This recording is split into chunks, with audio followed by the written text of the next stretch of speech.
Let's see if this working right here, man. Am I coming through? Echo.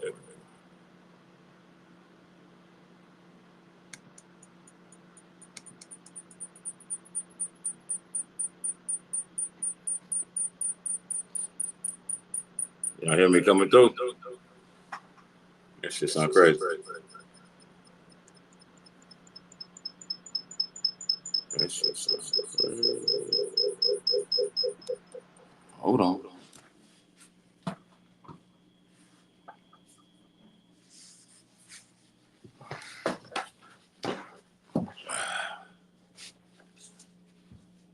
What about now? Am I coming through in clear now? Anyway, listen here, man. Claressa Shields, Danielle Perkins. I mean, listen. The fight in my humble opinion, the fight was very underwhelming. You know what I'm saying? Like, Claressa definitely clearly way more skilled than this girl. Got way more experience. Shout out to Danielle Perkins, you know. I think she was like 5-0. You know, so 42 years old, former b-ball player. You got to give it to her. You know what I'm saying? It's like you know, that's something that you don't see that too often. You know what I'm saying? Like, she's definitely still supposed to be still in contender status, or, you know, a prospect at that. But in your sixth fight, to be fighting for undisputed at 42 years old, when you really think about that shit, that's something you gotta salute. So salute Danielle Perkins, man. Like, that is fucking crazy when you really put that in perspective and you really look at, you know, what's going on with that.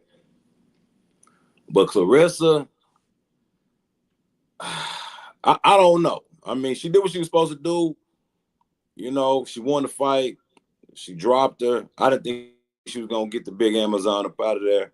She did her thing though. You know what I mean? You got to give it to her. But the fight itself, it just didn't seem that good to me. I'm sorry. I don't fucking know. It just did not seem good to me, man. I am sorry.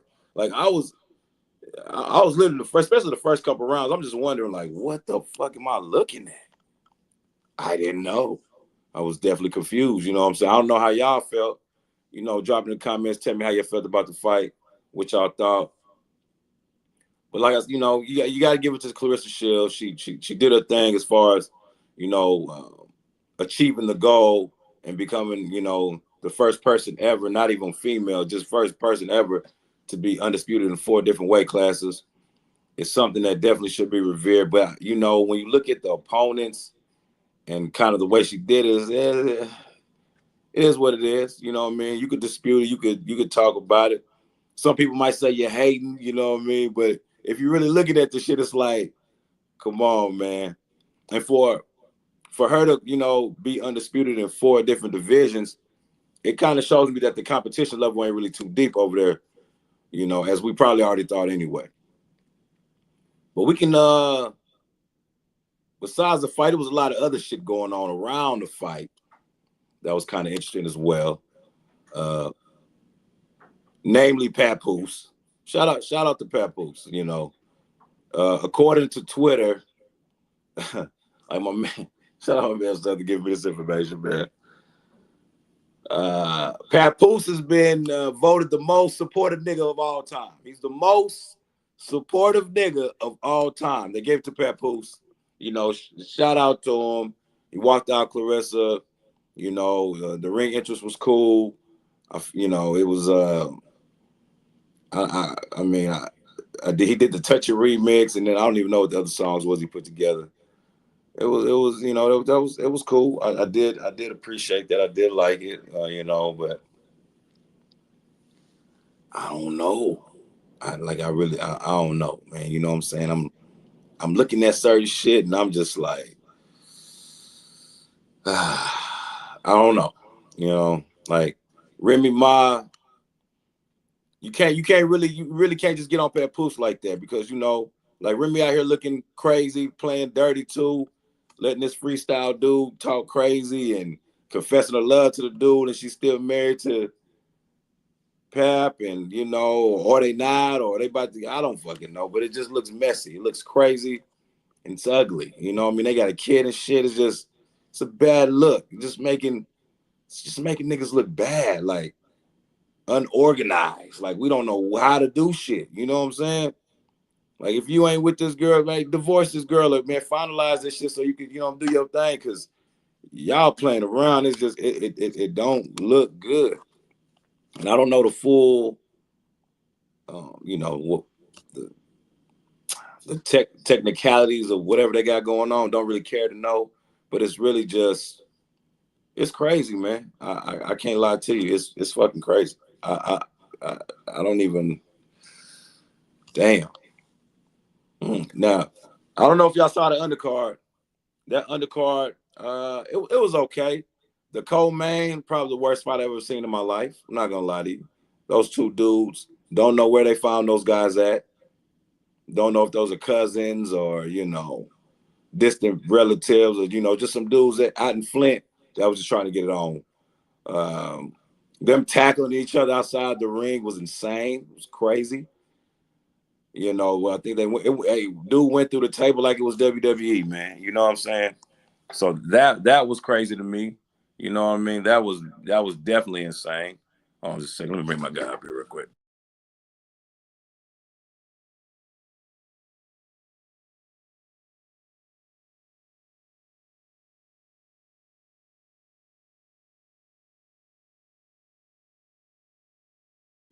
Man, Southern, what's going down, man? Big chill, what it do, baby? Uh Claressa and Danielle Perkins, man. If you caught that, if you caught the fight, tell me what you think about, how it went down and what transpired and what you thought about the fight. I thought it was what I expected it was going to be. I knew it was going to be it wasn't going to be the most prettiest fight, and I think you could tell Claressa was bothered by Danielle's power and size from the get go, which is why those first couple of rounds you saw Claressa kind of filling it out. She wasn't really attacking as much as we would know for her to do. But I think as the fight went on, she knew she was going to have the speed advantage, the foot speed advantage, the quickness with the hands. But I think Danielle, she had flashes where she had moments where you could see her using her size, her range, her power, leaning on Claressa, getting Claressa tired. But I think Claressa, she's been known to have pillow hands from what people have been saying, but you can tell at heavyweight she can punch. And Danielle, I noticed Danielle's fifth fight, but a lot of people don't know Danielle was in the World Championships twice. She placed bronze, I think, in 2017 or 2018. Then the next year she got gold. So because of what she did in the amateurs for Team USA Boxing, they moved her kind of fast as a pro because her third fight she had won the WBC silver title. And I know that's not the world title, but she did that in her third fight. It was vacant. She was able to capture that. So she was really, even though we see that it's a skill gap with Claressa being a heavyweight, I mean, that was really the best option that was going to be there at this time. So with Claressa moving up, she didn't duck Danielle. She gave Danielle the opportunity. I respect that. And, she won. And, it's a skill gap there, but it's heavyweight boxing. Heavyweight boxing ain't going to be pretty. They slugged it out. That fight was better than, like you said, the co-main was, I don't know what the hell that was. Moore. Bro, where did they find them dudes at? Who the fuck was those dudes? Never Moore heard is of them. 17. I think Moore is 17-0 or 17-1 with 10 KOs. And I don't know about the white dude, but you can tell. See, in boxing, you got to have two dance partners that are willing to box. The black dude came in boxing. The white dude came in there on some foolery shit. He was clenching way too much. And to me, the referee gets a lot of blame because the referee didn't step in and try to control that fight and toss that dude out a few rounds before. And he ended up tackling the dude out the ring, breaking the announcer's table, and Moore won by default because his opponent was just in there acting like a dumbass, to be honest. Bro, I said, man, am I watching wrestling?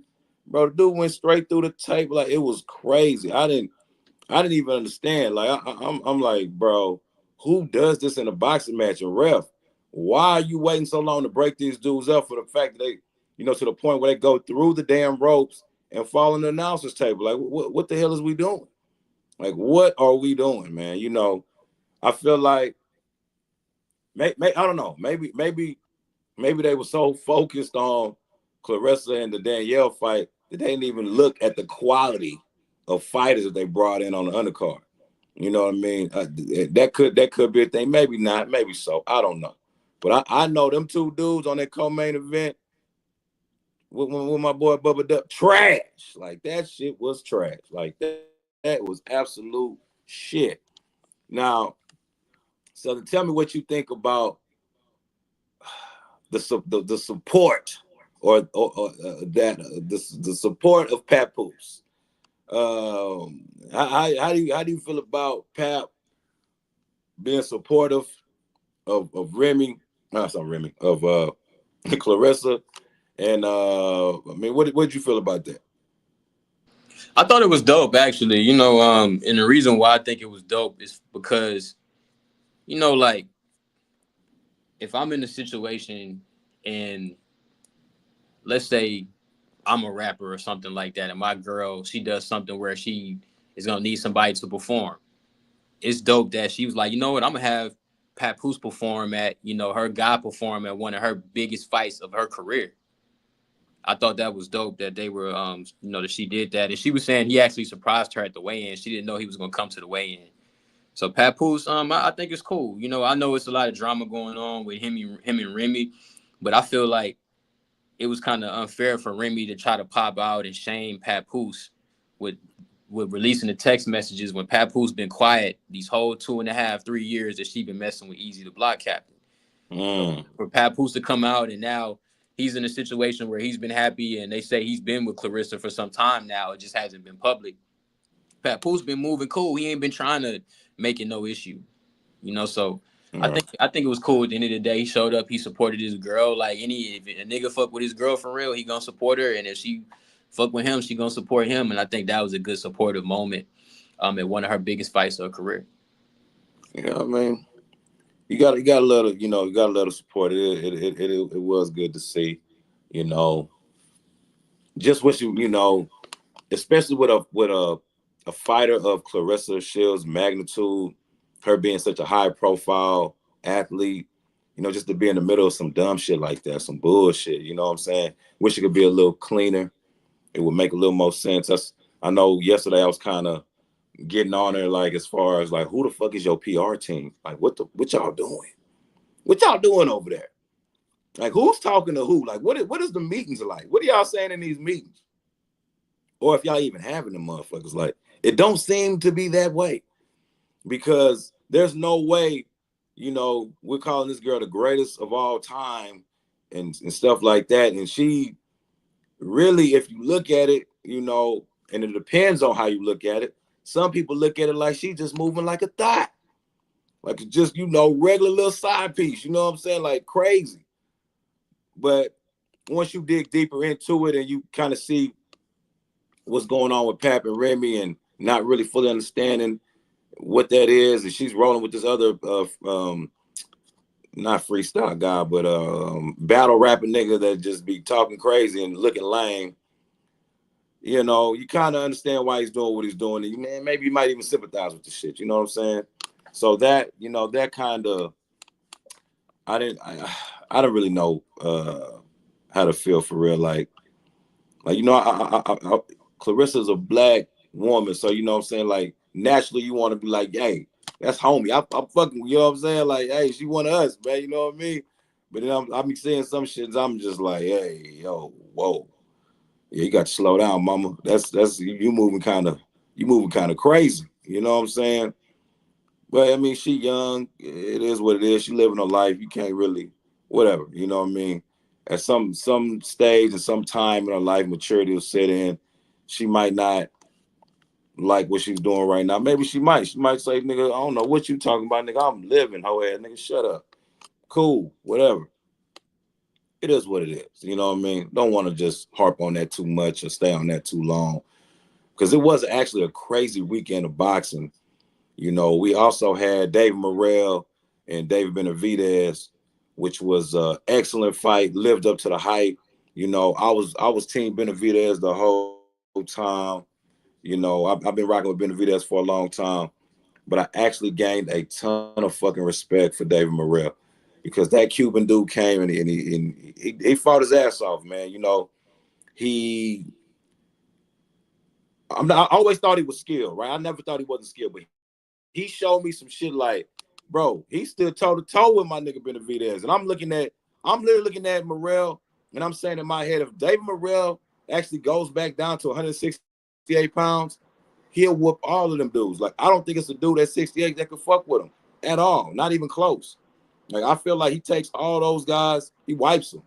He might even stop all of them, but for sure he's beating them. He's, what I mean? But just the way that, he was in there with Benavidez, you know what I mean? Like, I was impressed with that. I salute that, especially with somebody with a, such a, he doesn't really have, he's not a seasoned pro. He only had 11 fights. So for him to have 11 fights and step into the ring with somebody like David Benavidez, who's, you know, seasoned vet, you know what I mean, in his prime, you know, uh, arguably being ducked by Canelo Alvarez, bruh. Like, you know what I'm saying? I had to give it up to him. But so tell me what did you think about the Benavidez and Morrell fight, and how'd you feel about it? I thought it was a great fight. It was exactly what I thought it was going to be. Honestly, I didn't think that he was going to go in there and knock Morrell out. He said he was going to try to embarrass Morrell. I knew that wasn't going to be the case because the thing about Benavidez, I think he's an excellent fighter. In every fight, he proves how great he really is, and he deserves to be pound for pound. But I do think that for the longest, we have seen him be bigger than a lot of guys at 68 and have that size advantage, strength advantage. And even if those guys might have been a little bit more skilled, he still could beat them. But I think with Morrell, it's different. You get in there with a guy that's as big as you are, who's got pop just like you got pop, might be as strong as you are, maybe a little bit stronger. And then that's how I can evaluate how great somebody is. He definitely showed his greatness. But like you said, same for me. I got a lot of respect for David Morrell because he showed that even with 11 fights, his amateur background has showed that he is ready to be on the big stage and he deserves to be in the ring with any name at 168 or 175. Nah, facts. I'm not gonna lie to you. I don't think there's nobody fucking with this guy at 168 pounds. I think he could literally go there and whoop all them dudes, man. Like, he got the skill set, he got the power, and now he got a little bit more experience. He been in there with a Benavidez now, so he got experience. You know what I mean? And I would call that championship experience as well. You know, but we're gonna see. I mean, it's interesting to see like where David Morrell moves from here. Like, what is he actually gonna do? I'm very interested to see how this guy moves forward from here, and takes his career. I'm interested to see that. Now, this Pit Bull and Angel Ferrero fight was also a banger. Like, that one, I believe it was kind of slept on because a lot of people thought that they put a guy in front of Pitbull, that Pitbull was just going to knock the fuck out. And that just didn't happen. In fact, this guy, he might have been the first person I ever seen hurt Pitbull. Like, he actually hurt this motherfucker. Like, Pitbull went to stumbling, and I mean, even, you know, regardless, some people gonna say Tank had the one hand or whatever, cool, no problem. But not even Tank Davis hurt this guy. And this Angel Ferrero dude with this Mexican fight style, like, them uppercuts was fucking Pitbull up, bro. I was impressed with that shit. I'm not gonna lie. I really, moving forward, I want to see, Ferrero, maybe against the likes of a Ryan Garcia or a Devin Haney or shit, even. I mean, hey, you give me El Rayo too. I like to see him in El Rayo because the dude can crack. You know what I'm saying? So that type of fighter at 140 pounds is pretty dangerous for just about anybody, man. If you ask me, you know, what'd you think about Angel Ferrero in a Pitbull fight, man? If what'd you think about it? I thought it was a banger too. I thought it was a great fight. I feel like with Pitbull, that's all you're gonna get is a great fight with Pitbull. Yeah. He only know how to fight one damn way anyway, you know what I'm saying? He just put his head down. That motherfucker just, it's like he just close his eyes and get to swinging, man. I can see why he's a Mexican favorite. I can see why the Mexicans fuck with him because no matter what, he's not coming in there to show you he has boxing skills. He's literally just coming to fight. I want to give it people. We're gonna fight, and whoever get knocked out first, so be it. That's who gonna win that shit. You know what I mean? So you kind of you like it as a fight fan, but then you also know that as soon as you put somebody with some fucking skills in front of Pitbull, they make this dude look crazy. He just get to, he get to, putting his head down, swing crazy everywhere, just a bunch of missing and shit. You get to turn his little stupid ass. But as far as a dude with some heart and a fighter, you gotta give it to him, man. Like, I can't knock him. You know what I mean? Now, something that did kind of, it was funny because during that fight, Keyshawn Davis had made a tweet, and he said that if he beats Dennis Beranicek, his first title defense, he would love to defend it against, Pitbull Cruz, which is cool. You know what I mean? If you look at it, but the only thing that was kind of crazy about it was they were just lighting Tito Mercado up for doing this almost the same shit. I mean, Mercado, before his fight, he's calling out Shakur Stevenson. He's calling out Keyshawn Davis. You know what I mean? And these dudes like, what the fuck you calling our name for, bro? You at 140, weirdo. We're at 35. What are you doing? So I'm like, okay, yeah, that is some weird ass shit. But then for Keyshawn to really backdoor the next week and say he wants to defend his title against Pitbull, and Pitbull's at fucking 140, it's like, come on, bro, what we doing? Like, you know what I'm saying? Like, I mean, it is a pot calling the kettle black, or what? I mean, what are we doing? That's so, you just contradicting yourself so quickly. Like, I believe that's something, a lot of the youngins do. They really just be talking just to hear themselves talk sometimes. They don't even understand fully what they be saying. They don't even understand, like, I don't know. Maybe they don't think people be listening to what they say. But that's one thing about Twitter, boy. They keep receipts. They own your neck. You say the wrong shit, they coming right for you. They like, hold on, player. Didn't you just say that this nigga was weird for doing the same exact shit you doing? And not only that, you talked all that shit about Tank Davis' resume, but here you are wanting to defend your first title defense. You want to defend against his leftovers. Make that shit make sense, man. Like, hey, son, what is that, bro? How does that make sense in today's world where you could talk shit about somebody's resume, but then want to fight their leftovers, dog? Like, talk to me about it. What is that, bro? Man, I don't know boxing. I think boxing, a lot of guys just say stuff to get people to pay attention to what's going on. I think in boxing nowadays, a lot of fighters have an approach of all publicity is good publicity, because at the end of the day, if you can get people to pay attention to you and talk about you, then you're going to get people to actually be interested in your fights. So I think that's really what that was. I'm trying to find Keyshawn's tweet. Yeah. Because you fuck around, deleted that bitch. That could be the case, man. You see a lot of tweet and deletes. Yeah, especially when they get exposed. They getting that shit up out of there. Exactly. With Keyshawn, when I first came across it, I took it as let me see. Yeah, he says, I'm not gonna lie. After I get my belt, I would love to fight Isaac Cruz. He a dog and I'm a dog. It would be a great fight. When I first saw that, I didn't really think too much of it because I know Keyshawn had hinted to moving up to 140 at some point.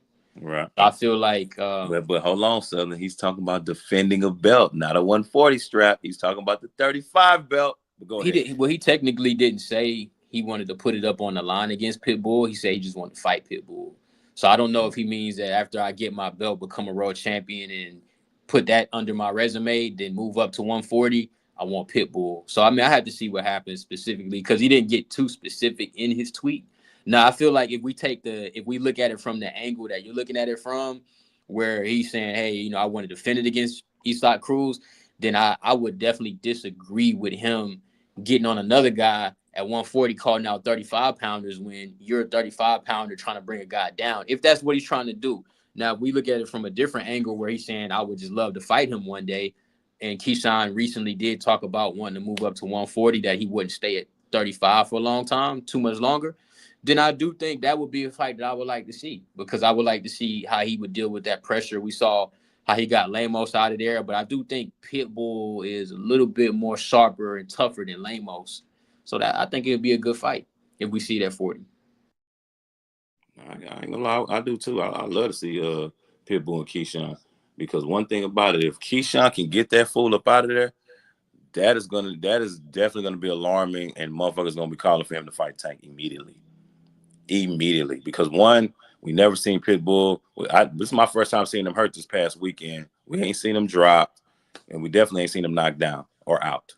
So if Keyshawn pulls off one of those feats, I feel like immediately they'll be clamoring and calling for him and Tank, which is a great fight, which is something that I would love to see, especially before Tank lays it down. And I think, you know, I mean, if Tank, if he's serious about retiring after this year, I mean, I don't know. I don't know if we'll get that Keyshawn fight, because if I'm looking at big money fights for Tank, we know what it is. It's Ryan Garcia, and I don't know. That's probably about, or maybe it's Shakur Stevenson, but I don't even think he wants to fight Shakur. I don't know. Maybe he does. You know, him and Shakur is a great unification fight at lightweight. You know, something that I feel like a lot of fans want to see. You know, Shakur feels like, you know, Tank is somebody he can dominate. Tank feels like Shakur somebody he can knock the fuck out. Beautiful match. I mean, it's there. It's there for us. You know, as boxing fans, I definitely want to see it, and hopefully we can get that shit, man. You know what I mean? I don't know, man. Like, do you believe that Tank would actually entertain fighting Shakur before he lays it down? So you think that's something that he will consider before he makes that retirement move? I don't know, man. I really don't know what Tank is interested in, to be honest, because since he's been at 35, and this is no knock on Tank, because he's beat whoever they put in front of him. And at the end of the day, that's the objective. Whoever the promotional company puts in front of you to fight, and they're gonna pay you what they're paying him to, you know, you making guarantees, $2-3 million guarantees, and making back end money to fight the guys they're putting in front of you. Tank is doing his job, but I do feel like he hasn't fought any of the top guys since he's been at 35. We've seen since he's been at 35, we've seen Tio, Devin. I know Kambosos ain't the best fighter, but he was lineal at one point and he was unified. So we do have to respect that because he did it. Lomachenko, Devin, and now Shakur. He fought Ryan. I give him that. But all those other guys who were accomplished and champions at the division, he hasn't fought those guys. And I feel like I don't think he needs Shakur on his resume. I really don't think he needs anybody. He's already successful. But I do feel as a fan, if you can knock this guy out, if his defense ain't if he's not a high IQ fighter, he doesn't have the defense that you think he has, he just scoots back. If he's this and that, fight him then. Prove it. Prove it to the world that he is what you say he is. My issue is don't sit there and talk and downplay what Shakur has done in his career, but you won't get in the ring with him. At the end of the day, that's a waste of breath. Either you're going to fight the guy or you're not going to talk about him. Especially when you're getting there with guys that's way less accomplished than him, and then you're talking about his accomplishments. That is where I get confused. Because there ain't no fucking way you're going to tell me Lamont Roach is more accomplished than Shakur Stevenson. Get the fuck out of here. Stop it right now. You know what I mean? That, you know, so when I look at it like that, I'm just like, come on, Tank. Like, just because, you know, yeah, he done made a lot of money. He's had big pay-per-views in the sport and all that. But when I'm looking at him in the totality of his career, I'm like, is Tank a Hall of Famer? I don't fucking think so. Like, I don't think so. You know what I mean? But I'm not a boxing writer who would vote him in. But I wonder if they would, you know, literally looking at his accomplishments, what he's done, you know, what he's done in the sport is good. You know, being a face of boxing, I don't know if that gets you a Hall of Fame in the Hall of Fame. I don't think so. But, you know, it has to be, you know, the accomplishments of the belts, you know, what he's done in the sport. He ain't an Olympian. I wonder why Tank wasn't an Olympian either. That's kind of strange as well. But that's another episode for another day. But I guess we can name I think that's gonna be the next show. Is Tank a Hall of Famer? If you believe he's a Hall of Famer, man, drop it in the comments. Is he a Hall of Famer or not? What is it? You know what I mean? How you feel about that? you know. But hey, man, listen, this is another episode of Who Gonna Catch These Hands. I'm your boy Joe Prophet. You know, I have my player partner Southern with me, you know what I'm saying? Giving y'all, you know, our take on the Claressa Shields and Danielle Perkins this weekend, chopping up about the Benavidez and Morrell. Hell of a fight. Hopefully we can see it again down the line in a couple of years. You know what I'm saying? But listen, man, y'all tune in tomorrow. We'll be back. And we're gonna keep that shit going. Like, we trying to figure this shit out, man. Is Tank a motherfucking Hall of Famer or what? Y'all let me know, man. Y'all, hey, peace. We should catch y'all tomorrow, man.